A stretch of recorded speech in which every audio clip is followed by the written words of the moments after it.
All right, welcome back to Blue by 90. I'm Justin, joined by Jack, Tanner, and Kaylin today. I'm in Houston, national championship game. It has become very real. Michigan plays tomorrow. I don't know when you guys are going to be listening to this out there, but maybe it's on game day and you wake up and it's Michigan. Your Michigan Wolverines are play. It's a game day for the national championship. That is a wild sentence to say. I was trying to. I was going to ask Lee if we could have Tuesday off to celebrate, but now I'm almost like, should we just have like Monday off? Because I don't think I'm gonna be able to focus at all at work. Why not both? Why not both? True. He's a Michigan grad. Come on. I know. Come on. Like, come on, Lee. I think tomorrow is, for Michigan fans, it's got to be an all-time low for production at work, right? Yeah, I mean, like signing day is already hard enough. You know what I mean? Like, I'm already not that productive on signing day. You throw in a national title game the day of, and it's Monday. Like, I think this may be the least amount of Sunday scaries anyone has ever had, because I'm so ready for it to be Monday versus like, oh shit, I gotta go back to work and do all this. Like, I'm just, the nerves are kicking in now. Like, I was with my wife just now, and I was like, the nerves are kicking in, and she kind of laughed at me, and I'm like, I don't know what's funny, because like the same way that you're like screaming at her, what's so funny over there? No, it wasn't that, but it was like I'm pregnant over here. Chill out, dude. Absolutely, yeah. But like the way that I think about it with her is like, hey, look, when you were a kid, you thought about your wedding and all that sort of stuff. I thought about Michigan playing in the Natty, bro. Like, that's what I wanted. Yeah. Like, I didn't dream about a white dress. I was dreaming about the CFP. That we can be just honest about this, right? We can be honest about this. By the way, I want to give a shout out to you, Tanner, on your wife's pregnancy. That is awesome. Now that you guys have announced it, so we've got what class of what 2042, yeah, 2042, July of this year. Maybe we'll hold back a year. True. Like, I was 17 when I graduated. I wish I would have been held back a year for like athletic purposes. So, like if it's so a lot of people assume that it was a boy because I on Twitter I put 5-star recruit. We don't know. We don't know if it's a boy or a girl. We're not gonna find out. You're just manifesting it. Absolutely. Like 6'7", 300-pound offensive tackle, top 247 recruit. Like, I'm 6'5", my wife's 5'11". Like, By then there will be like a 5-star plus on 3. There will be the most insane 5-star plus Supermax plus like So, well, thank you guys. It was crazy. Like, I tweeted it because I wanted to share it with all the people that follow, and I don't know. It's like, it's weird to like think we have some sort of influence or whatever, but like, dude, that tweet had 100,000 views. Like, my child is more famous than I am. That's insane. It was crazy. Also, shout out to the Ohio State fans who came in with some really weird comments. Pull up to Ann Arbor if you want to have a conversation. Fucking weirdos. I mean, what was the best comment? So there was a couple that made a cheating comment because of Michigan football, and somebody's like, had to #JK, and I'm like, no, you absolutely did not have to make that comment, you absolute weirdo. And then there was another one that really just rubbed me the wrong way because they were like, it's actually a 3-star. If it was a 5-star, I'd go to Ohio State. I'm like, you're a fucking loser, bro. Like, no one loves you. Like, really? Yeah, it's like, dude, my unborn child got. The funny part about that is, first of all, talking shit about an unborn child on Twitter. I'm a Michigan fan too. That's weird. It's the most Ohio thing you can do. Correct. And then to also talk shit and be like, he's a 3-star when Rod Moore was literally a 3-star and just ended your whole season is just it's so poetic. Poetic justice, baby. I love it. So that was weird, man. Fuck Ohio. I'm so done with talking about Ohio. We're on to the Natty. So past it. We since we played Ohio State, we've beaten Bama. It's like, I mean, I don't even want to think about Ohio State. I'm sitting here wearing national championship gear. You wish you could do that. Alabama, and Ohio State. They've played in them, so we're doing a lot. But this hat, is, I mean, national championship on the side here, so we're rocking it.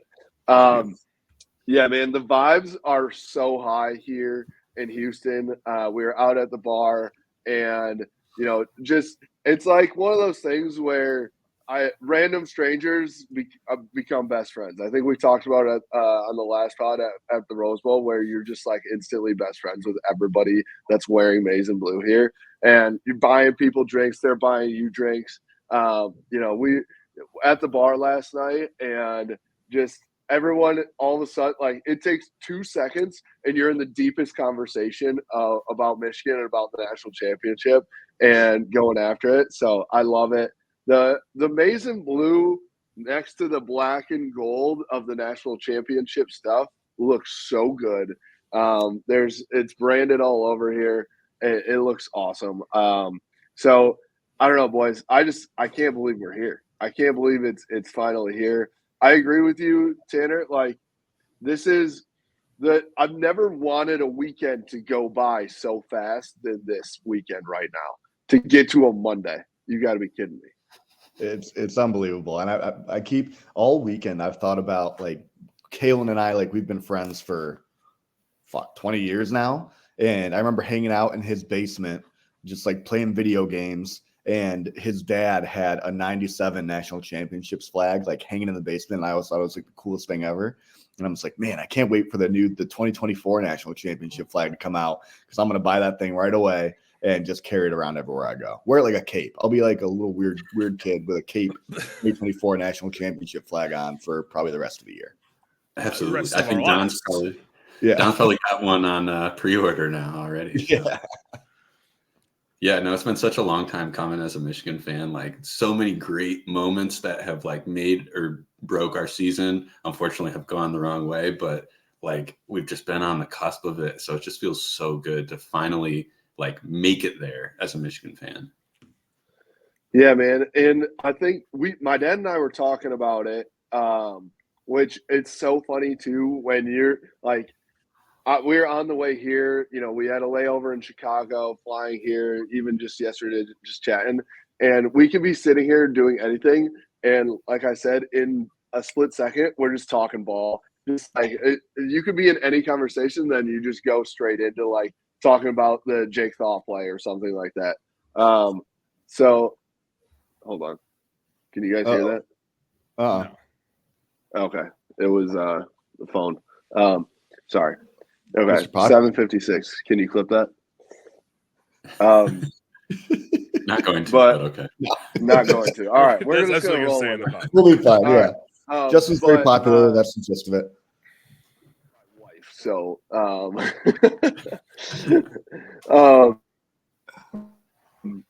I'm very popular with my wife. She likes me sometimes. We were just talking about the Rose Bowl specifically, but you could talk about the Ohio State game. You could talk about the Penn State game. You could talk about any of these games. I mean, there were so many times where we were inches away from not being here, right? Like, that Jake Thaw play and one bounce and we're not here, right? So it's just like, to your point, Caitlin, for all the bad bounces, for all the inches that JTs are short, all those times over the past 2 decades, to be here now where the ball bounces our way, and I'm knocking on wood big time for the ball to bounce our way tomorrow night too. I mean, it's crazy how we got to this point. It's like you could say destiny is calling us, right? Like, Team of Destiny, America's team. What's crazy too to think about is, no matter who wins this game, it's probably the cleanest national title in recent memory. You know what I mean? Like, for as much hand-wringing as there's been about Michigan, it's still a cleaner title than anytime Bama wins it or Georgia wins it, or Clemson wins it. Like, right? Like, I just feel like this Michigan team has been built and its identity has been built upon its head coach. And, it doesn't have guys that got $5 million to commit out of high school on the team. It's got a lot of star power, but it's been a lot of guys that have been developed by the coaching staff. So it's kind of crazy to think about with this game, with this team. It just feels like they're on a mission. I know they're locked in. I know there were some people that were like, I hope they moved on from the Rose Bowl. There's no way this team's going to have a hangover, man. Like they've worked the last 3 years to get to this point. It's 60 minutes, 4 quarters, one more game for a national championship. And something that we've been talking about, they have a chance to cement their legacy as the best Michigan team ever, right? Like there's been a lot of amazing teams that have come through Ann Arbor that have played over the last 100 plus years, but no team would have gone through a gauntlet like this. To win in a 14 playoff, to beat Ohio State, who is number 2 at the time, to beat Penn State on the road without Jim Harbaugh, like beating Alabama, like the best dynasty over the last 15 years, like maybe the best dynasty in college football since, like I don't really know. Miami in the 80s, I don't really know. Nebraska, they've won 6 titles since 2009. So you slay that dragon. Now you go up against a team that is amazing at passing. But the thing about Washington, and I know we're going to kind of get into this, but I want to get your guys' thoughts. When I look at their schedule, since they beat Cal in late September, 59-32, I think every single game has been decided by 10 points or less. And I think a majority of those have been like 1 score. So they're kind of also a team of destiny at this point. So it's going to be very interesting, but I would love to get you guys' thoughts on what you think about Washington. They've given up some points. They've had some close games. They've had some games where they weren't able to move the ball as well, but they find a way to win. I think, you guys know, and anybody who listens to us regularly knows that I don't know shit about football, but I do know that Michael Penix Jr. scares the shit out of me. And I think the passing game is the biggest thing that I'm worried about. I don't really know much about this team other than that, but I think if we can, just get 1 turnover, get 1 pick, 1 forced fumble, I think that, puts Michigan in a really good spot. Yeah, I've heard some really interesting comparisons for this Washington team, mostly towards like 2021 Ohio State, but I even heard somebody say 2019 LSU, which is a little bit crazy to me. But I mean, in terms of having a really good quarterback and some really great receivers, I guess I kind of see where they're going. And the interesting thing about Michael Penix, I think, is he's kind of discovered his ability to run last week. I think he had like 44 yards against Texas or something like that. One interesting thing I can say for all you degenerate gamblers out there. Let's go. The ACC officiating crew working this game has called the most defensive pass interferences, and Washington is second in the country for most penalties. Interesting. I think Michigan's top 3 for least amount of penalties as well. Like it's a huge discrepancy. Yeah. I like that. Deep balls. That's a good tidbit. That's a good tidbit for the listeners out there. Yeah, I mean, I think insider info. That's great. Yeah, I mean, I think when the thing about Washington too is they're very, Tanner, to go back to your team of destiny thing, like they're super likable. They're like, they're not Bama, they're not Ohio State. I don't think we hate them. It's honestly, we're the villain in this. And I think it was Thick Stauskas put this out on on Twitter of like there's nothing more to cement our villain legacy for this year than to beat Michael Penix, who's like a super likable guy in Washington, because they were super nice last night, just meeting Washington fans. I think the majority of, if you're an average fan, you're probably rooting for them because Michigan's the hated people, obviously the sign stealing, all bullshit, all that stuff. So it's not like slay the dragon, go against that super big, bad, tough team. But you do have to get up for it, right? If you're the guys still, if you're the players, like I think that, you play Ohio State and then you play Bama and you're like, all right, there's no doubt in my mind they're wanting to kick the shit out of those guys. So now you got to figure out how you're going to get yourself hyped up. I don't think they're going to have an issue. Obviously, you're playing for a national championship, and that crowd's going to be insane. But yeah, I think that when you look at this Washington team, I just don't want to overlook them. I think just because they don't have the Bama or the Ohio State name, they're a really good football team. Penix is incredible. Their receivers are better than Ohio State. There's no doubt about that in my mind right now. And so this is the toughest test that our defense has had all year. When you think about it, Bama's offense wasn't unbelievable. That's definitely one of their worst offenses in the past 2 decades.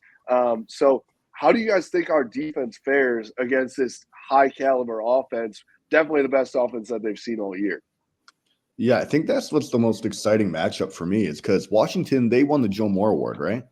Yeah. Correct. Yep. I think it's like seeing like our defensive line up against their offensive line, and then our secondary covering their receivers and trying to slow down Penix. That's like the biggest thing that like I'm looking at. I think the offense is going to do their job, and Blake Corum's going to have another huge game, and JJ is going to make plays and do everything he can do. But I'm most excited about the defense and see how they can stop the Washington offense. Yeah, I mean, when you look at the what Michigan's going to need to do to win this game is I think you're going to need to get pressure on Penix. You're going to need to get home because he does a really good job of maneuvering in the pocket and he keeps his eyes downfield. So maybe where that LSU LSU 2019 is probably the best offense in college football history. This offense is really good, but that offense, they didn't struggle. They never had any games where they needed a pick six to beat Arizona State, right? No disrespect to Washington, but they didn't have those kinds of games. So with Penix, though, it's similar to Burrow, where he's looking to make a play with his arm downfield when he moves in the pocket. And he will scramble, he will pick up yardage if it's there, but he's looking to get it to a Dunze, to Polk, to one of those guys downfield. So I think for Michigan, it's getting pressure and it's getting the sack like they did against Milroe, right? There were a couple times that Milroe was able to get around, get out of the pocket. If they can get. They don't need to get 6 sacks necessarily, but if they can just get key sacks in big moments on third downs and force a field goal or force a punt, that's what Michigan's going to need to do. I don't know what the strategy is going to be. I feel like if you sit with 2 deep safeties, kind of like they did all year preparing for Ohio State, I don't know if that's going to look like with Penix being able to just kind of dot you up. I think you're going to need to get pressure on him and be able to really kind of keep him on his toes. You look at that Arizona State game, that's what Arizona State did. And that's not a great defense for the Sun Devils this year. They went 3-9, but they were able to get pressure and they kind of rattled Penix a little bit. So I think that's what Michigan is going to need to do. And they're going to need to be, Jesse Minter is going to need to be in his bag again, like he was against Alabama, which I have a lot of faith in. Also, John Harbaugh, Mike McDonald are going to be on the sideline, I'm pretty sure. Mike, if you got any tips, brother, please, help the Maize and Blue one more time. So yeah, it's a big time matchup, Jack, to your point. And it's going to be great. I mean, it's going to be awesome to see, man. I mean, Will Johnson, Mike Sainristil, Rob Moore, Makari Page, Josh Wallace, one of the best, maybe the best secondary in the country against the best receiving group in the country. It's going to be a battle. Yeah. Yeah. Interestingly too, I'm curious to see, the pass rush, you don't want to blitz too much, bring extra pressure, because then Penix is just going to go to the open receiver or the underneath guy. So that's going to be interesting how they scheme up getting that pressure. And then the other part of that too is Tanner, like you're saying, key sacks is really important, but also just QB hurries, I think, right? Just forcing him to get the ball out fast and make a quick decision that could lead to Will Johnson skipping that underneath route, kind of like he did to Marvin Harrison earlier this year. So I think this will be a really interesting test. Also, much to be made about the Joe Moore Award winning line. We've had 2 Joe Moore Award lines and they lost. So that that doesn't, I'm not afraid of that. I also with that, I don't know. I don't want to discount their offensive line, but their offensive line is going against Pac-12. I just think that's very different than going against the trenches of the Big Ten or the SEC. I just think that's, the Pac-12 literally doesn't exist next year. I don't know. It's just it's a very different game. So when you have the Joe Moore Award winning offensive line, like they have protected Penix really well, and that's very, very important. But they're not pushing off the ball like we saw. There's a clip of Michigan I think it was a 3rd and 2 or something like that, and they just bullied Bama's defensive line, and just like it was 3rd and 1 and 4th and 1 or something like that. It was the 4th and 1 that Blake got.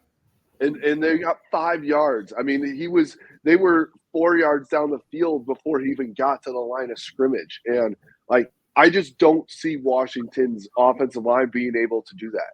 Pass protect, yes, we are going to have to figure out how to not let him sit back there for 10 seconds, right? But like, I just don't know that I see them pushing us off the ball. And then on the flip side, I do see us being able to push them off the ball for our offensive line. I think, I think we're going to be able to do, a lot of what we want. We're going to be able to establish the run. And then, is this a JJ throw the ball all over the place game? Because their pass defense is not good, So how does JJ dial it up? At which, let's be honest, we haven't seen JJ really dial it up since like the Michigan State game, right? Yeah, I think that's fair. Well, that's a question too. Do you even want to dial it up? Because I mean, if I want to play a ball control style game and I know I can run against them, I might as well have Blake, go crazy in this game, take away possessions from their high-powered offense, and then just win by 7. Yeah. Yeah, I mean, I think I don't know. I just get scared of like when you're going against high-powered offenses, having those close games where they can score in 3 plays. That was Ohio State in 2019, where we would like play our suck the clock dry offense, and then they'd score on a bomb. You know what I mean? And then it's like, oh shit, okay, but if you can get up in this game, if you can take the lead early, Jim Harbaugh is going to want to play that boa constrictor game for sure. And so it'll be interesting to see how that plays out, and how Harbaugh, plays that game, because he definitely, he wants to play the time of possession game. He wants to run the ball, but you also have to be cognizant that they can score quickly as well. Yeah, and I think when you look at Washington's defense, it's just as we've discussed, it's not great, right? Like it's not really close either. Like it's not a great defense. So I think for Michigan, Texas was getting 6 yards per carry on the ground. I think Michigan's going to be able to do similar things.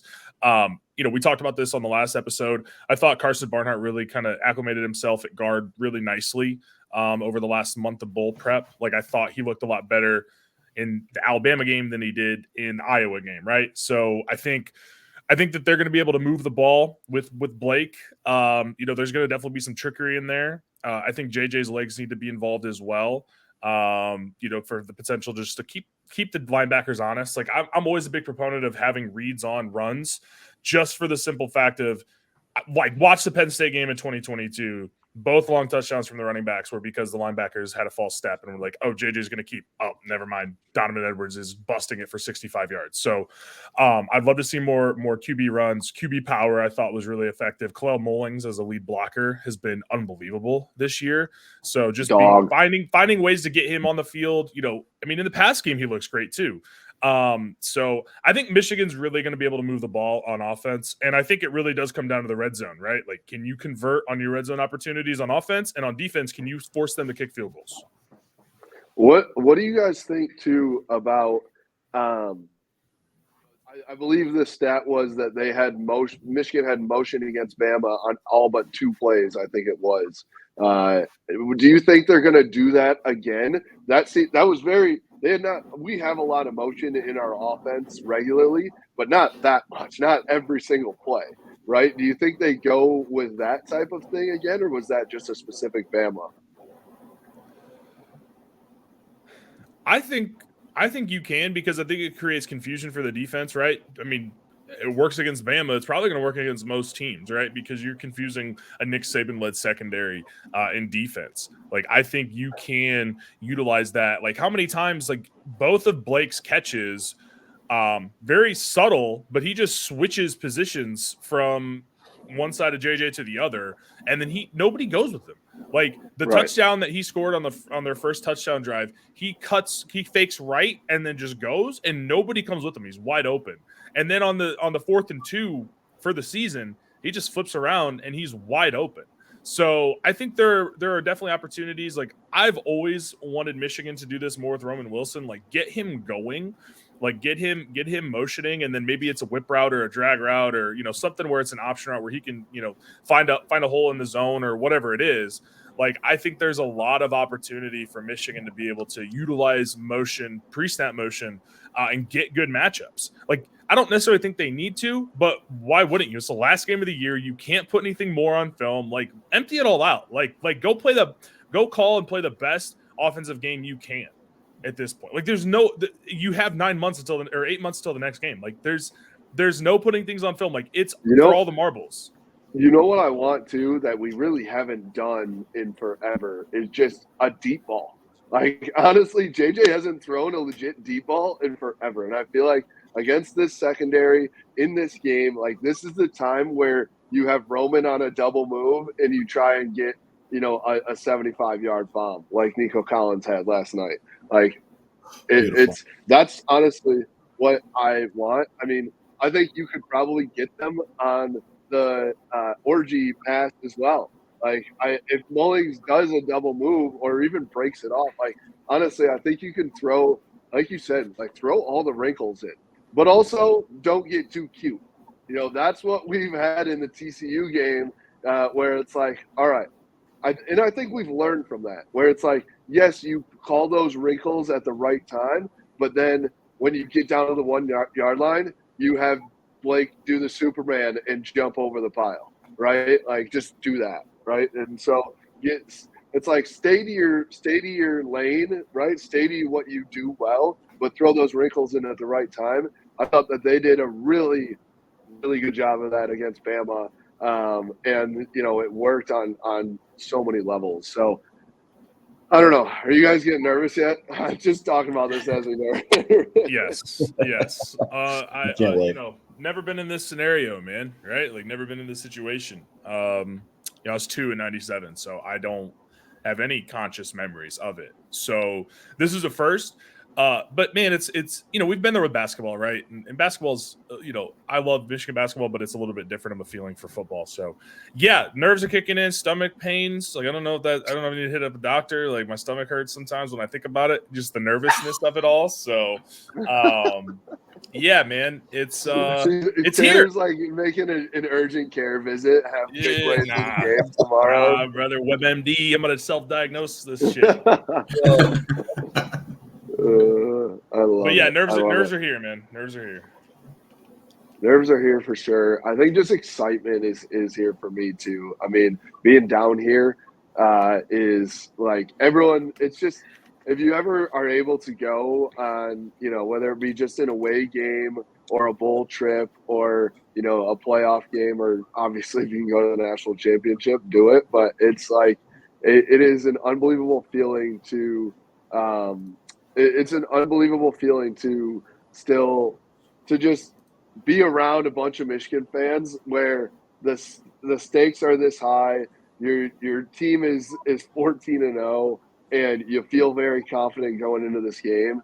I don't know, man. There's no feeling like it, and I can't wait to get to tomorrow where we get to the bar, are having a few beers with cheers of Michigan fans, and then we make that trek to the stadium. And the moment I walk into that stadium is going to be a moment I'll remember for the rest of my life, for sure. I mean, I'm really thinking about this. I'm going to try not to get emotional here, but like, honestly, like these are times where I'm going to tell my grandkids about this, seriously. So it's like, it's stupid that I get that emotional about a freaking football game with 20-year-olds, but that's how it goes. So Yeah. Dude, like people, I don't know, like people sometimes, that don't understand. It's like, I think the reason that it happens is because it's like a family thing, right? Like you're a Michigan fan because of somebody in your life that you're close with that like made you a Michigan fan, right? Like for me, it's my uncle, and he took me to the big house for the first time. We talked about like I'm having a child, and it's just like a family thing. Like I can't wait to take my child to the big house for the first time, right? So it's something that is more than sports. It's not just like, yes, you want to win, like you want the team to do well, but I think it's more of a deeper thing than people that don't like sports, that don't understand.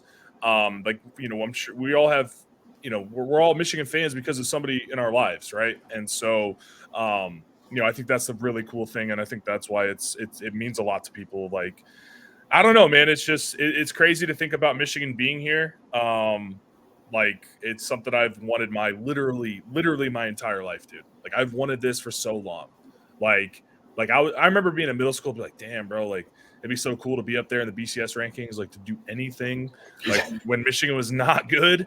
And so to bounce back from that, to bounce back from the first part of the Harbaugh era, 2020 COVID season, the last 3 years have been unbelievable. And man, if they could cap it off with the national championship, like, because I've always wondered, like, can Michigan win a national championship in the modern era? Like, I was like, I don't know if they can. And here we are. I'm with you. I'm totally with you on that because, like, I remember like even like back to 2018, 2016, where like we're still trying to get over that Ohio State hump, and I'm watching Alabama and Clemson and all these teams. I'm like, I literally don't know if we'll ever get there. I honestly didn't know if we'd ever get over that hump. We obviously couldn't even get over the Ohio State hump. And I'm looking at those teams and looking at ours. And at that time, I'm just like, man, I don't see us on the same level as them, right? Like I just didn't. It was hard to fathom. It was hard to imagine that. And so now to be here and to be like, we're better than we're the best team in the country. Like I can legitimately say that. Like we're better than Bama. I feel like better than Washington. They're coming to get us, right? Like we're the dragon. We're the dragon that's being slayed. Like that's a crazy thought to have, not only from 2016 and 2018 and 2019 and all those, but obviously you look at 2020, like how low we were at that time. Like those were dark times, man. Like you didn't know if Harbaugh was going to be here. Like we're, moments away from him being the Vikings head coach, and who the hell knows where this program is at, So not only are there like bounces of the ball that went not our way, but like literally like moments in Michigan football history that like somehow it all has led us to this point. And it's just like, holy shit, like how did we even get here? Honestly. So I mean, I'm just like grateful and thankful that we're all, we're a part of it. I think about like, I'm gonna get emotional again here, but I I think was going to about say, you're making me emotional now, man. I'm starting to feel it. The nerves are really setting in after that speech. I mean, like I think about just us starting this podcast, 3 years ago. We're idiots just drinking a 6-pack of beer in the middle of COVID where there's nothing to do. And like that was it. It was us three. I remember literally going to listen I would click play on Spotify, iTunes, Google Podcasts, just so we would get up to 3 listens. Literally 3 listens. And now we're to the point where we've got 25,000 followers on Twitter. We've got thousands of people that listen to this podcast every day. It's just honestly so awesome to be a part of it and to say that we can share this with not only you guys in this room, but like the people that are listening. Like it's so fun to be a part of this ride. For all the people that have come to a tailgate over the past 3 years and we've seen at the big house, and just listening, even if you've never been there and you're just listening from home and you take it in, like I'm super grateful for you guys because you guys have made this like an incredible experience. And now we're going to the national championship and we're watching it, and you guys are going to be at Pretzel Bell and drinking some Hale IPA, some North Peak Brewing, some Blue by 90 beer. Like we have our own beer. Like it is like, I don't know. It's going to be an insane experience tomorrow. That's for sure. I mean, I wasn't here for the original 3, but I kind of feel something similar, right? Like 2021, I get engaged, and Michigan football is just I don't know what to expect, man. Like they got some talent, whatever, and they go 12-2, beat Ohio State, win the Big Ten. 2022, I get married. They win the Big Ten again, go undefeated, lose in the playoff game, and then this year, we're expecting a child. We find out in November, and Michigan beats Ohio State again, wins the Big Ten, beats Alabama. Now has a chance to win a national championship, put a cap on it. It's like just from like following my personal life with the football program together has like been these crazy moments of joy and sometimes frustration, right? Like not everything's perfect. You get pissed off about the TCU game. Like I'm down there in Arizona. I'm like, I got a red eye after this and Michigan loses, right? But like, it's all worth it to be able to go. I've been to 17 games the last 2 years, man. Like that's crazy. Like that's almost 70% of the games. Like I've been able to see Blake Corum, JJ McCarthy. Like it's been awesome, dude. Like moving here and becoming part of the podcast and helping it grow. Like, yeah, it's been crazy, man. So we're all just getting on an emotional tangent. Have we been having a few beers? Like, what's going on here? Like, I feel like I haven't even had a drink yet. I feel like I need one now. I will say one really cool thing about this game is no matter what happens, we get to see it again next year in September, which I just love that. Like the SEC is not in this national title. So that's a good point. It's when you think about Big Ten versus Big Ten. Yeah. Yeah. You guys, Justin, Tanner, you guys, I give you shit sometimes for talking a lot, but goddamn, you guys hype me the fuck up. I was thinking like while you guys are talking, I'm starting to get like the nerves and the anxiety like in my chest, and now I'm starting to get a little bit emotional. I got stomach issues now. I might be like Caleb on the pretzel bell floor if Michigan wins this game, just bawling my eyes out. Oh my God, so many tears for sure. Got to give a shout out to my dad. He's in the room here as well. John, where's he at? I talk about him all the time. Let's go.